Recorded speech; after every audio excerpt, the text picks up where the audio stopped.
Good evening and welcome to another episode of Conversations with Lydia. My name is Lydia Khalil. Today we are going to be talking about young people in therapy. Do the young need therapy?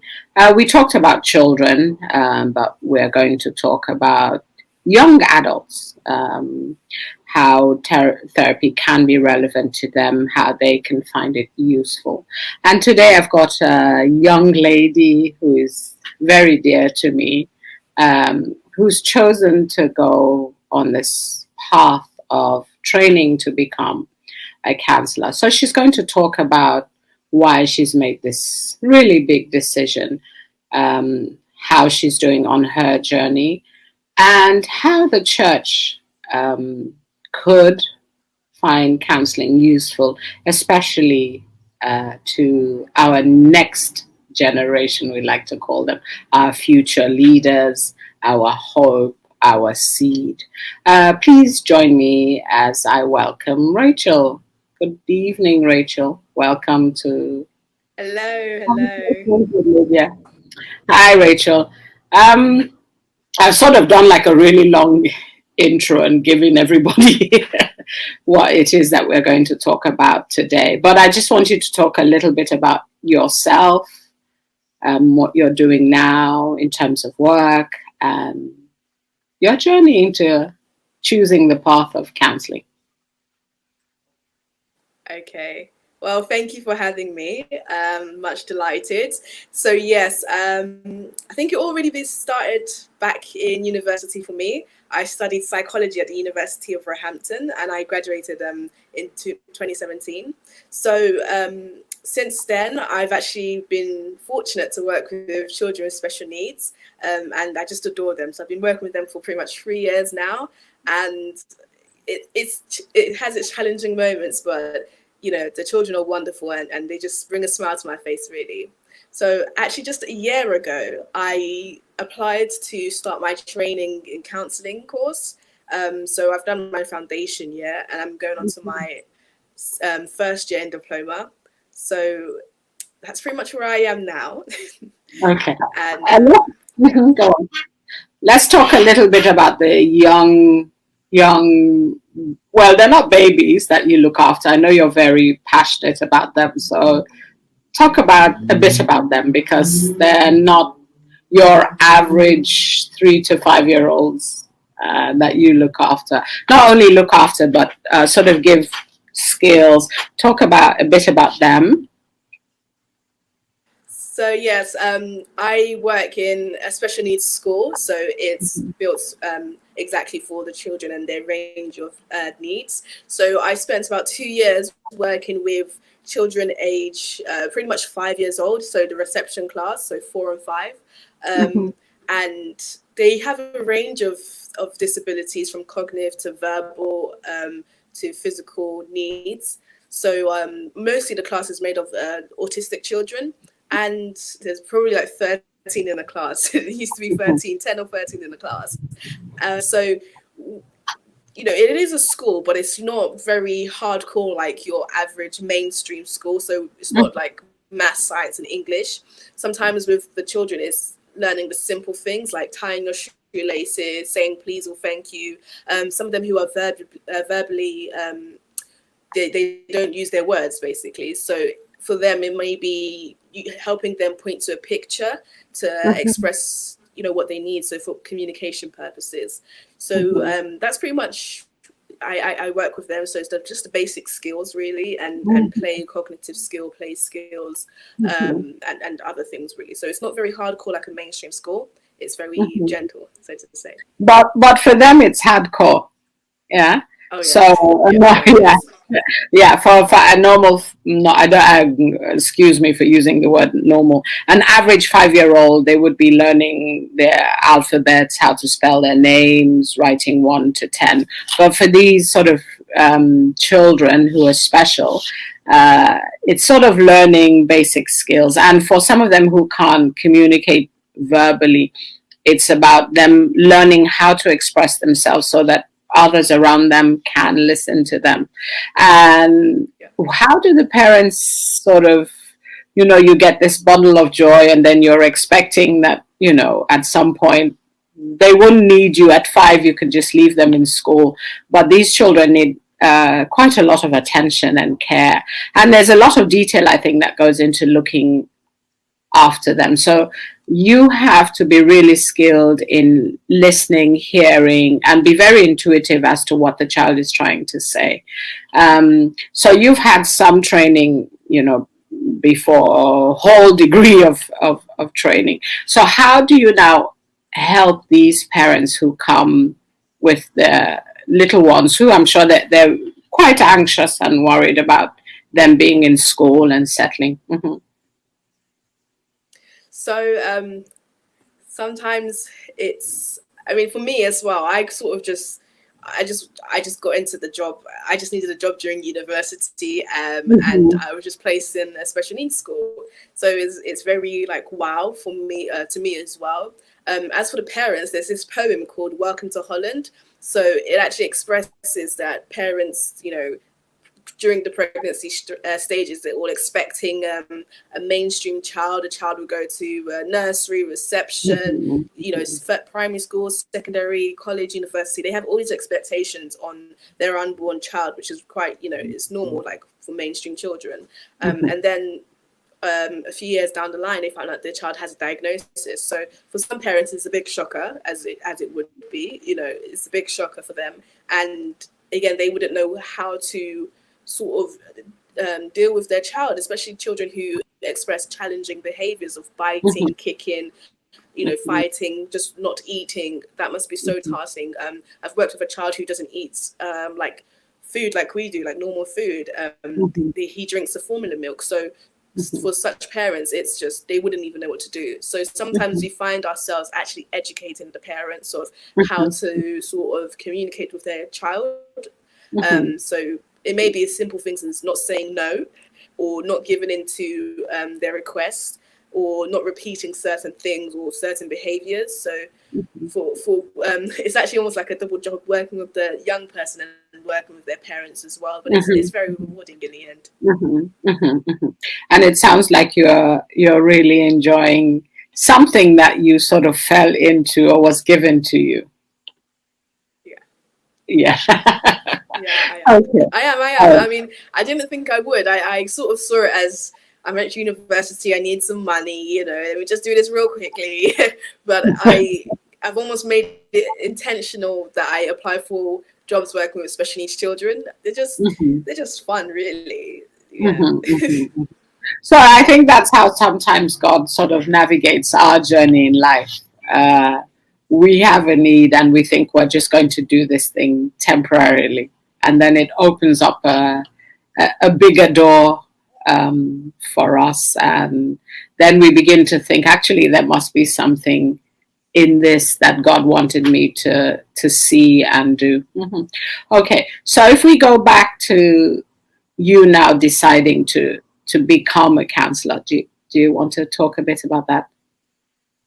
So for me, I think it really started in college when I was writing my personal statement to university. I was writing it in terms of me applying to study law. So I actually made my choices to study law at different universities. And in writing my personal statement, it was very cliche. My dad was a counselor. His dad was my dad was a lawyer. His dad was a lawyer. Law runs in the family. It's very cliche. And I couldn't put my heart into it because I thought, I don't want to be a lawyer. I mean, they look great on TV. I've watched all the programs. They look absolutely amazing. But it's just not what I really want to do. I want to be able to sit with somebody and talk with them and have them, just pour out their heart and just see how I can fit in just to support them. So in writing my personal statement, I actually went to my tutor. I said, "Yes, I can't do this. I don't want to study law." And I cried. And she said to me, apply to do psychology, because I thought I wanted to be a counselor. So she said, apply to do psychology so that you will learn the very basics, the very foundation of counseling. And then as you go on through your university years, you would be able to decide which type of counseling you want to go into. So I changed my choices last minute, and I I wrote my personal statement, and at that point I knew it was meant to be, because I could actually write my personal statement. I got into University of Roehampton and I studied psychology. So after graduating, again, I started working with special needs children, and I knew I wanted to be a counsellor, but I wasn't making much moves to actually doing anything about it until about a year ago when I applied.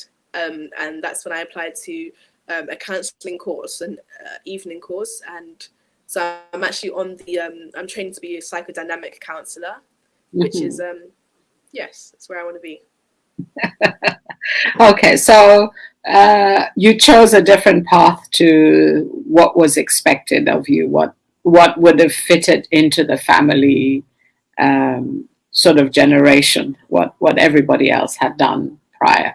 Okay, I think initially when I first started to train, we assumed actually that young people didn't have enough life stories to train. We used to imagine that most people would be older in the class who'd had quite a journey in life. And I think even we did interviews that were based on our personal experience. So you had to have quite a lot of, you had to have had a good, I don't want to use the word traumatic story, but you didn't have the run of the mill, everybody, mom, dad, and everybody healthy kind of family to go on the course. But now I think increasingly we're seeing younger people in training, like yourself, younger people doing work with their generation. Yeah. So how do you think that the young people like yourself, the youth, can benefit from counselling? So needless to say, I completely agree that young people can actually benefit from counselling. You don't have to wait until you're old, in your 40s and 50s, before you go to counselling. So for me, as a young person, I thought it was at looking at my life, I thought that actually I need to do something, and wait, I'll take that again. So I think young people can benefit from counselling. Needless to say, I think that it's something as important as going to the hospital for a checkup, medical checkup, or going to the dentist to check out your teeth, or even going to the bank and talking about your finances. I think young people, the stigma around counselling, it's being a shrink, or it's being for people only who have really had a really traumatic childhood, like he mentioned. It really needs to be put away, because counselling, get it while you're young. Have it while you're still young, your 20s, in your 20s, you're still moldable. It is really beneficial, and young people would benefit from it, again, because they won't grow up to be 50 with childhood traumas, or they won't grow up to, it's not just about traumas in itself, but also in molding yourself and shaping yourself, shedding away things that are like a baggage and heavy to you. Young people, they can sort of go on from their 20s with a clearer mind when they get counselling. So I think it is definitely beneficial. It should be as simple as going to the dentist, going to the bank, going shopping even, so. Okay, because we, I think there are two strengths or two arms to counselling. Some of it is, yes, when people have suffered quite traumatic events in their life, and then the other arm where they're dealing with making a decision, struggling with low self-esteem, for example, struggling with even decisions what to do, just like in school when they have the career counselor, who sits with you and sort of explores what your options are, helps you make a decision, which might actually be, I don't want to use the word against, but against maybe what your family want, what you thought would lead you on a financial reward. So the school counselor or the career counselor actually is supposed to sit and figure out with you what career would be best fitted to not only your personality, but what will give you fulfillment, what will give you job satisfaction. So sort of marrying the two. So a lot of times young people can, in the same way they will go to the career counselor either at uni or in school to find out, you know, what's the best fit for me, because that person, just like they did with you, sat with you, helped you actually make a decision that was best for you in the long run. So sometimes counseling can do that. But also, I think I want to look at this thing you mentioned where you said that, you know, we can have childhood trauma. Yeah. And the sooner we resolve it, it makes us better adults. So instead of turning 50 and you're still with something that happened with you to you when you were much younger, if you sort of resolve it in much younger in your sort of earlier part, when you're still maybe in your 20s, then you make a better decision for marriage, you make a better decision for your career, you make a So how do you think it's different when somebody like myself is talking to somebody like you? Or actually, is it better when somebody like you is talking to somebody in your age group? That's what I meant, in your age group. So do you think youths or younger people can actually reach their generation better than somebody like me? That's a very interesting question. I think it's just down to the personal preference of the person, of the client, really, because I could sit with somebody like you and I will gain. I feel like, you know, speaking to an older, mature counselor, you have at the back of your mind that they've been through a lot in life and they've spoken to many clients, so they know what they're doing. So for me, it works fine. Whereas for another younger person, it may not work so fine. Maybe they would prefer a counsellor of my age or closer to their age, because they feel like they could perhaps relate better. You know, the link be too out of the blue for them. So for some, it probably really does depend. And again, not that my childhood it makes up for years of experience, but it may help in some way, or to some it may not help. So I think it's down to the individual, really. It's down to the individual, yeah. Yeah. Yeah, no, I think sometimes, you know, when it can work because the younger person, they feel sometimes gets them, yeah. So this person who might look like a mom or an auntie may not understand me fully. So I need somebody who is on, as you guys will say, on the level, who is on my level to reach out to. So sort of looking at that and let's bring church into it, because I know you're involved in the church that you attend regularly. And I think when I asked you about the bits of paper behind you just before we logged on, you said, "Oh, they're actually scriptures." So, I you know, I can say that your faith and sort of waking up and seeing the word it's important to you. So let's sort of bring that into, you know, counseling, the church, the youth. How do you think that would be useful? Because sometimes I think in the body we're not quite what's the word I want to use, quite we our understanding of what counseling is and its help, you know, is sometimes misunderstood or not completely understood. So how do you think that it can be relevant to the youth, it can be relevant to the body of Christ in general? So I think it would be very relevant and very useful in the church to the body of Christ if counselling could be understood, definitely. If it could be understood in a way that's very, you know, people can understand it and accept it, so to say. Again, it goes back onto the negative stigma of it being going to see the shrink, or you have had a traumatic childhood to go and speak to somebody, or even sort of like sharing family secrets. If that sort of negative stigma can be removed, then we can look at counselling in a positive way, and actually how it can help the church, how it can help the church grow.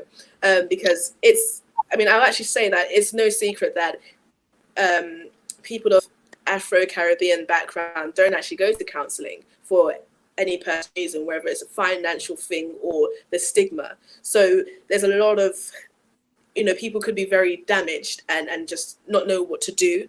People could to speak to somebody but not knowing how to go about it. And then we continue in this manner, and we, raise the next generation in this manner, that you don't speak about your personal feelings, or you pray, which is not a bad thing, but it's also a good thing to speak to somebody. And even God can speak through the counselor. So it's not a bad thing to appeal to somebody. So the church can redefine the sort of counselling and understand it as a positive thing. It can be very beneficial for everyone, really, because you have the young ones who are feel free to express themselves, who they feel that there's somebody in the church, whether a church auntie or church uncle, they can actually go and speak with. And then you have as well, who probably wouldn't go outside to see a counsellor, but they can speak to maybe one another or speak to someone older than them, and also get that release. Okay. So do you feel sometimes when young people can go to the church auntie or uncle, so that's somebody that they can relate to, who they feel familiar with, who they feel safe to, who sometimes they go to their house to hang out, for example. Now, do you think that they hold sort of the confidentiality barriers, or do you feel that actually, if let's just answer that first, and then we'll move on to sort of a better way of doing it. How is that different? So why would I need to go to a counselor when I can go to a church auntie or uncle and tell them my stuff? What's the difference? So the difference is a church auntie and uncle, they don't have the training, probably even the foundational training that, the such that I've been through just this past year, of things that are very basic, so to say, like confidentiality, transference. What does that mean? Counter transference and transference, listening skills, how to listen, how to ask open questions. So church aunties and uncles, they don't have that sort of training. So when some young people, and I know I felt like this, when you go and speak to a church auntie or uncle, you're very careful about what you say, because you're aware that, or you have in the back of your mind that they may go and tell your parents, they may discuss it amongst their friends, or they may look at you a certain way from then on, and it's very damaging, especially because of our faith. There's certain things that are not acceptable. So you can't, how do you go and speak to a church auntie and uncle that you're having lust, for example, which is very, it's not great, or that you're sexually, and not expect that person to look at you funny from there on. So that's a big difference. Even though I may not have anyone to talk to, and I may really, just need to talk to somebody, I have at the back of my mind that the church auntie is probably going to look at me funny from here on, or is probably going to give me a Bible scripture to meditate on. And as wonderful as Bible scriptures are, they're not a plaster. They're not like a blanket just to cover things up. They, it needs to be dealt with, properly, like cleaning a wound. You really need to clean the wound and apply some antiseptic, and then put the bandage on. You can't just, put on a bandage straight away. Whereas when you go to a counselor, whether it's a worldly counselor, so to say, or a Christian counselor, they are applying the very basic of their training, and there's a lot of confidentiality. So I have a counselor in St. Albans. I don't know this person from anywhere. I found them on the internet. I'm most likely never going to bump into them again in my life. We would just probably never bump into each other. So I have the confidence to speak with her and say whatever I want to say, and really express myself, because I know that this person is not going to go and speak to my dad about my situation. This person, I'm never going to bump into them at the shop. So I'm pretty okay with that. So there's a big difference as well. And I know that this person would ask me open questions to sort of understand how I'm feeling, and try and uncover really what I'm trying my heart probably not to say, "Oh, I don't know how to feel." Whereas a church auntie and uncle, they may just say, "Oh, don't worry about it. This is very normal. Everybody feels like this." Maybe not even listen to the individual, because maybe they ain't got the time, they ain't got the experience, they're not being paid, to be honest. So there's big differences, really. Okay. So you've mentioned quite a lot of key things. 1, confidentiality. 2, training. 3, not really, that person may not actually hear you. Yeah. I think this is those, you said so many things, but those ones stuck out with me. I think people underestimate what it means for you to sit with somebody for, if half an hour, 40 minutes, 50 minutes, an hour, and they are just focused on hearing you, what it is that you have to say, what you're feeling, what you might be confused about, what you might be feeling, down about.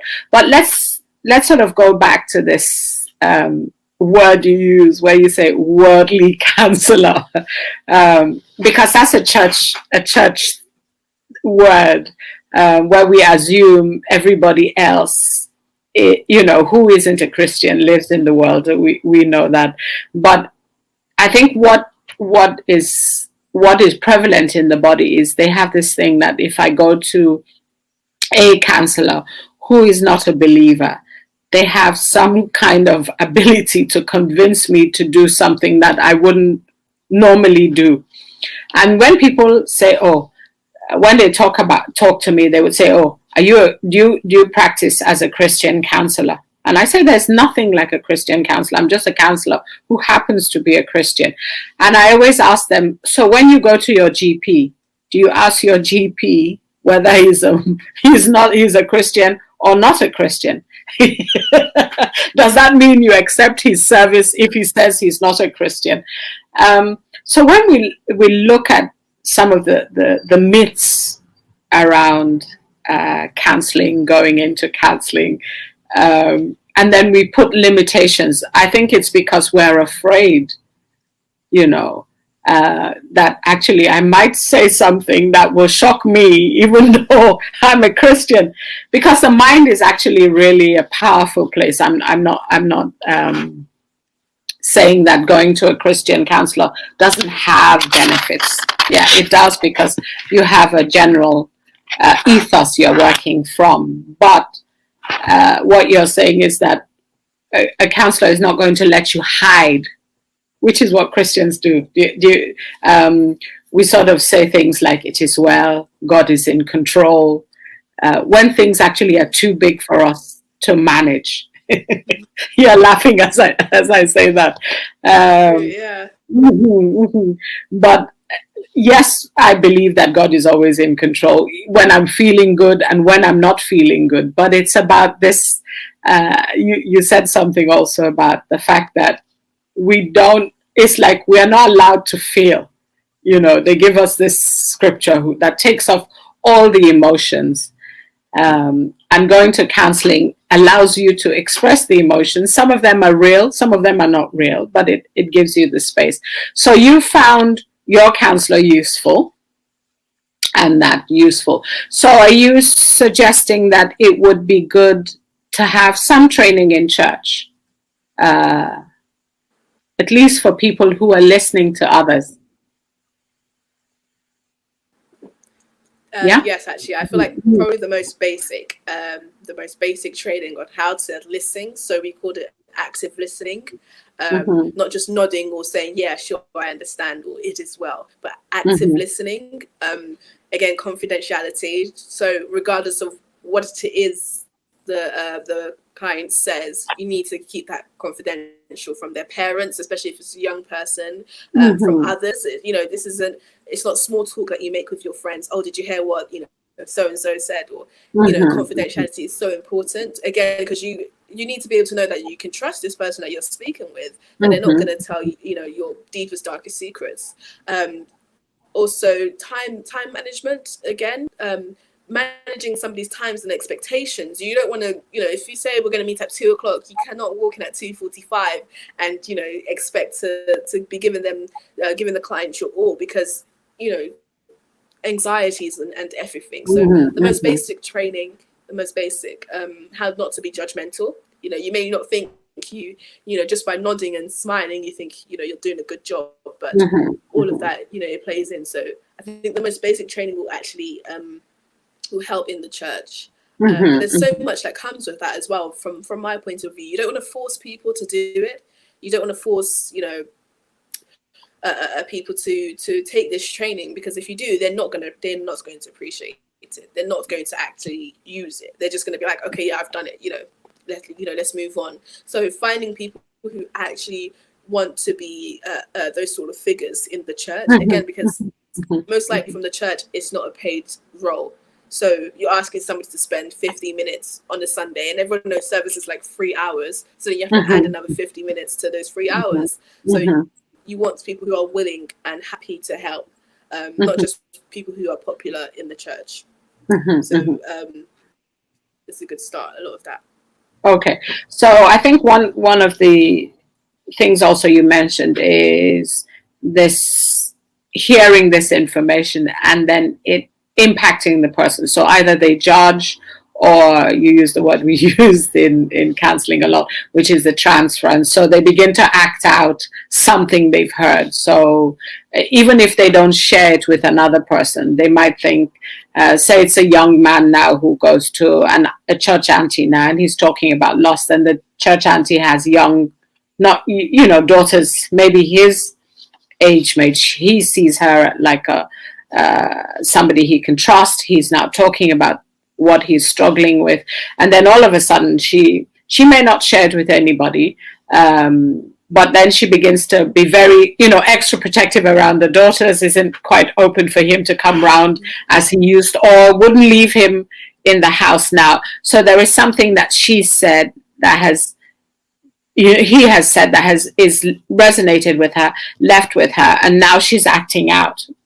You know, I'm just explaining what we call transference and counter-transference, in case people don't sort of understand. So what you are saying is, actually, if we have people who are prepared to have a listening ear, yeah, they're prepared to give up an hour of their time, these are the people the church could or should identify, offer to give them the training. And then there's somewhere where people, you know, young, whether they're young, they're old, can go and access, you know, that listening ear. I won't necessarily call them full-time trained counselor, but at least they have the basics to hold that person. What if the counselor, not the counselor, what if this person who is in this sort of listening ear team realizes that actually what this person is talking about needs more? You know, it's much bigger than, you know, their own training. What do they now do? Well, if it was like a full-time counseling role, they would, you know, refer to somebody else.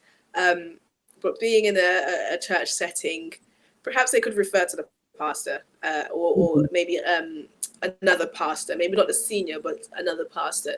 I mean, it's a start that they've recognized that they cannot contain. So we'll say the client. It's a positive start, because at least the client or the young person has been able to express something, and now they know somebody's listening.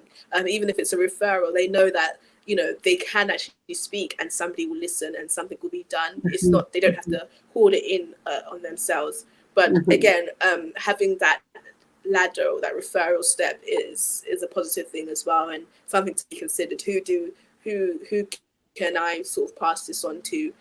Again, in confidentiality, you don't just want to pick, you know, a pastor or so who's popular in the church or who's available. You want to be very sensitive about the matter. So if it was a young girl expressing something that's happened to her, you may not want to pick a man. You may want to pick a woman, a female pastor or whoever. So to be sensitive, but also to know what to do next. Yeah, and I think that's something that we all need to learn, whether we're counselors or just in this listening ear group, that when something is beyond us, then we reach for help. I think I'm using that to say that even counselors have counselors, we have supervisors, and we know when a client sometimes comes with things that are beyond our scope, we say to them, you know what, I will refer you to a colleague who's a specialist in this area. And then we sort of lead them on, in that direction. So the church should, I guess I sort of got you to do that. If somebody in the group feels, wow, this is beyond me, then to go to pastoral care. But also then, in addition to that, because the pastor will pray, they might actually then have to seek outside intervention. So they might contact another counselor or a fully qualified counselor who specializes in whatever trauma that person has said that they've experienced, so that they're covered in prayer by the pastor. But then we are doing something else also to help the person deal with what they have suffered. So I think what we are sharing now is that actually there must be a space where people can feel safe, especially young people, because we're talking about young people today, but it can be anybody in the church, obviously, where they can feel safe to talk about something that they're struggling with now, growing up, trying to make a decision, or actually to share about something quite big that has happened to them in the past. Mm-hmm. So how do you think you can fit in that? You are a young, up and coming counselor. Do you feel that it's now, how you are going to help impact your generation? And is it something now when you say to other young people, this is what I'm training, to be? What are their reactions? So we'll talk about how you will help. So answer what young people say. Is it something that they're interested in? How do they react to you saying that? Okay, so I do have a few young people who I've mentioned I'm training to be a counsellor, and they go, oh, so can you counsel me? I'm like, yeah, in a few years, are you sure? So at least they're open to it. They understand that potentially Rachel's going to be somebody I can go and speak to, obviously pro bono. So at least they understand that. And they take that quite positively. I was with a friend and we went out to lunch, and she said, oh, can you counsel me? And I was like, yeah, maybe in a few years, but she's open to that. She's open to the idea of going to counseling, which is a wonderful start. So people I know, they take it positively, or they may ask, so what do you do? Which is, again, is a positive start. How I can impact my generation specifically within the church. I will get my qualifications. I will go through my training, because I know that, or I have in the back of my mind that this is going to be useful to somebody, even if it's one person in the church. This is going to be useful to somebody, and then adults will know that actually I'm qualified and I am sort of a well-known person within the church, somebody they can trust. Their child going to speak to and sitting with for about 50 minutes. So that's how I'm helping. I'm giving back in my mind, that I'm going to go through my counselling so that I can be there for a young person, and a young person can come and speak with me. So so they take it positively. My peers take it positively, and I'm preparing myself to hopefully support young people. Okay, because actually that's a fantastic reaction, because I think my generation is still resistant to the idea. Sometimes people ask me, oh, you mean people come and pay you to talk about their problems? And I'm like, yes. So what do you tell them? Which is interesting, because I think also that comes from a lot of the fact that, one, we are raised in a community. We have this adage that says it takes a village to raise a child. So usually, I think in sort of we have splits on this word BAME. Some people like using it, some people don't like using it. In sort of the Black or ethnic minorities, where we rely on the community. Yeah, we have this community feel that there is somebody who to share your problems with. So why would you take it out to a stranger? But then also on the converse of some of those good things is that then we can have a lot of secrecy and a lot of shame that covers, we're now into covering. And I think the stigma on mental health still continues, for us. And, even with people who are pastors, they would say, oh, prayer solves, why can't they just pray? And I'm like, yes, prayer works, but sometimes we need to talk as well. So I'm glad to hear that the younger generation are more open.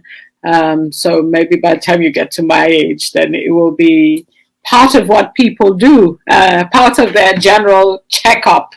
And sometimes we need counseling in moments of time, when we're bereaved, when we're stressed, and then we carry on life. Yeah. So it's good to know that, your generation and people are looking up and looking into counseling and are quite interested.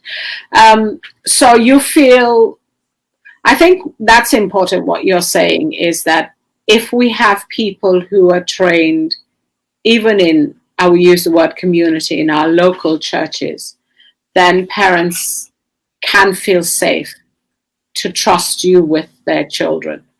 Mm-hmm. So when you have a parent come up to you and say, oh, can you speak to my child? You might not need the 50 minutes. You might just sort of do 15, half an hour conversation. How would you, because you can do that now without necessarily being qualified. You can listen and sort of get a little bit of what the child is struggling with. How do you think you can manage boundaries? Because that will be a challenge. Yes. So boundaries is much easier when you travel out to see your counselor. You read the document, you sign it, and then of course with time boundaries, you come in at a certain time and you leave at a certain time. In my mind, I would be very clear and sort of bring the same expectations even within an informal church setting, so to say. I would still let the person know that this is your time slot. You have 15, 30 minutes. I expect you to be present. If you miss the time slot, then that's it, because you also want to set these expectations out. You don't just want to sort of throw caution to the wind and let them come in and out as they please. And within boundaries as well, I will again explain to them confidentiality, that whatsoever you tell me is safe with me. I'm not going to tell your parents. I don't feel like I need to report anything to your parents, and I will let your parents know that I'm not going to report to you. That's part of the service I'm offering to your child, is that confidentiality. There on boundaries again, and also we can discuss on expectations, what the young person wants to get out of these sessions, and what my expectations are for the sessions. So boundaries in that sense, but also I guess because you would be going to church with this young person, how do you maintain that as well? That would be interesting. It would be completely different and a different environment. I'm not going to bump into my counselor in St. Albans, but I will bump into this young person at church. And I don't want them to feel uncomfortable again with the transference and counsel transference and whatsoever they discuss to me. I'm not sort of, I pray I don't start looking at them funny, even in a jokey, sarcastic way. I don't know. So I really don't know, because it's almost too easy to sort of, look at them. Even, you may not be looking at them funny, but they may think that, oh, she's looking at me funny, or to just roll her eyes at me. Was it something I said? I don't want any young person to feel that. How do you manage that when you see them every Sunday and Wednesday? Okay. Yeah, I think especially for those of us who are in church and perform dual roles, where you're sort of hearing quite a lot about people, and you're seeing them. So even in cases where I've spoken to young people, you know, the parents are always curious, and then they ring me later and they want to know what it is that, you know, their child has, you know, said to me that they couldn't say to them. You know, they're feeling maybe they're less of a parent now. So it's, if I think I'm bringing this up because it's quite a delicate balance for us to manage those boundaries where you're still in contact in our real world of counseling. I may never see my clients. We have quite deep, intimate conversations. They tell me things they never tell anybody else, and then they disappear into their world, and I into mine. But for us, you know, we're coming in contact with, you know, families, with individuals who are sharing quite a lot of themselves with us. So I guess in some way that's what the pastor also has to manage. People sharing things going on for them with him or her, and then him still carrying on, you know, in sort of a place of being neutral, objective, but at the same time still caring, you know, for them. Okay, so what would you like to live with us? Because I know we're coming to time. What would be your What would I like to leave? I think as a reach out to the young people, counseling is completely normal and it's completely fine. You don't need to feel like, you know, your life is so hard, that's why you need a counselor, or you don't need to feel uncomfortable, so to say. You know, you can go to your GP and tell them the strangest things and they will listen, and they will know how to deal with it. You know, you go to your dentist and you open up your mouth. It's, you know, I want you to know that it's completely normal and it's a completely comfortable thing to express your mind, and it's healthy as well. It really helps in the long run. You know, you can get counseling while you're young, while you're in your teenage years, in your 20s. Don't wait till you're 40, 50, 60 to be dealing with things that happened, you know, in your early childhood. Try and, if you can, get counseling while you're young. It's going to help you in the long run before you enter into serious relationships like marriage, or you know, become a parent, for example. You know, try and get counseling while you're young. And also, if you can, you know, speak to people who are trustworthy within the church. You know, you don't need to speak to every church auntie, any church uncle. You know, speak to somebody who exhibits the most basic skills of counseling, the confidentiality and boundaries. Speak to somebody who, you know, tell them your expectations, and of course they will be non-judgmental as they can be. So speak to somebody. Don't keep silent. I know that counseling can be expensive, to be honest with you. I'm paying £40 a week, so I'm very aware that some people can just not afford it, and that's okay. If you have people you can speak to them, that's absolutely fine. Speak to them, and you know, that's at least one hurdle that you're able to come over. But find someone you can do. Don't feel like you need to be in yourself and trying to manage your own problems by yourself. And yes, you know, nobody's shunning prayer. You know, prayer is very important. Obviously, it's praying to God and relating with the Holy Spirit is very, very important. But also, God puts such people in our lives to help us. You know, so God puts basically people who represent Him to help us. So, yes, I think that's as much as I can say, really. Okay. All right. Thank you for that. And when or where can we find you? Do you do blogs? Are you on YouTube? No, actually, I don't do vlogs. I'm not on YouTube. I'm a very quiet person, just trying to get through my education alive, you know. I don't know, actually. Do I want to do a vlog now? I don't know. Gosh, where can you find me? I don't know. Facebook, I guess. Rachel Fapohunda. You know, that's pretty much me. And I would be honest, I don't feel in the place to sit down and speak with somebody. I feel like I'm probably not educated enough. I don't know. I feel like there's high expectations, and I really don't want to mess up somebody's life. You know, it reminds me of when I was learning to drive. I think the first day I got into the car, my teacher just told me it was a manual car, so he told me how to start the car and put it into first gear. Then off you go, and I was like, go to where? You know, I can't drive. I don't know how to do this. You've just spoken me through like the very basics of driving, and you're telling me off you go. You know, I don't want to wreck somebody's life. But I'm open to learning. It's very, very important to me, and I'm very passionate about it. You know, if somebody spoke to me about a young child who's autistic, I would know what to do. I haven't been trained as a teacher, but my passion and my love for the young children with special needs, it will, you know, jumpstart me into the role. So you can speak with me. It'll be great if we don't know each other. That would be absolutely wonderful. And then we can keep the boundaries and everything. That'll be perfect. You know, we can maybe FaceTime or Zoom. I don't know. So you can feel free to speak with me, and I'll give you the best of my education so far. I'll give you the best of me. So yes, please know that there are people you can speak with. There are people who will help you. So yeah. Okay, so I put you on the spot there, didn't I? Just a little bit, yeah.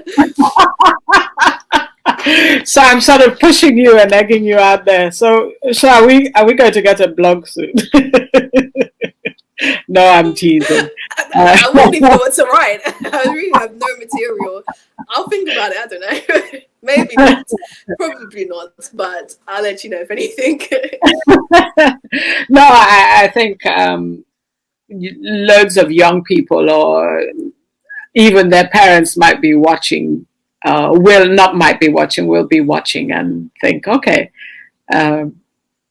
my child could do with that or learn something from that, because I feel you have a lot to give and a lot to give your generation. Even if I think we did a show before where you were talking really passionately about the young people. So somebody who's young, who's just had a baby, who has special needs, can reach out. A young person who is feeling a little distressed can also reach out to you. So hence by putting you out there.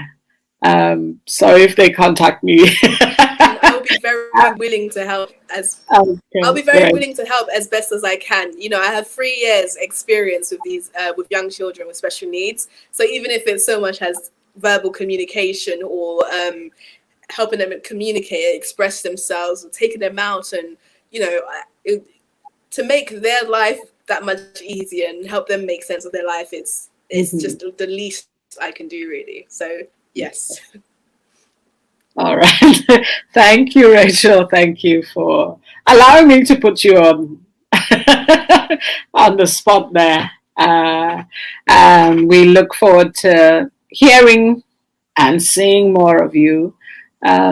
Maybe we'll do one with the little children, and you can show us what to do. Even when we come in contact with little ones who have special needs, so they don't have to be our children. We can offer to babysit them, so we need to know what to do. But thank you. I'm looking forward to the work that you're going to do with your generation. When you like to tell us you're not qualified, but I know you're on your way there, so we look forward to that. And I wish you the very best. Thank you for coming. Thank you very much. Thank you for watching. It's good to see our youth actually taking their place in sort of the mental health role, mental health future, and how it can make a difference, whether they've had something traumatic happen to them in the past, or whether they're just stuck and wondering what to do next, what decision to make. Rachel is quite interesting because she's brought a different dimension of working with children with special needs. So I hope you've learned a few things today about the youth, about how we can help them, about children who have special needs. I look forward to seeing you again. Thank you for watching.